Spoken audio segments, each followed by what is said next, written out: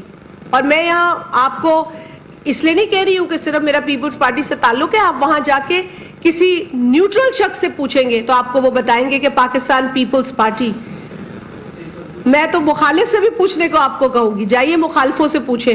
P T I دور میں ترقی کو فل اسٹاپ لگ گیا. میں سنگ سبھا الیکشن لڑ چکی ہوں, 75 سال میں اتنے کام نہیں ہوئے جتنے ہم نے کہ پیپلز پارٹی سندھ میں اس وقت ایگزسٹ کر رہی ہے. اور 9 مئی کو بہت ساری سرحدیں پار کی گئی. شازیہ مری رہنما پیپلز پارٹی اس وقت پریس کانفرنس کر رہی ہیں.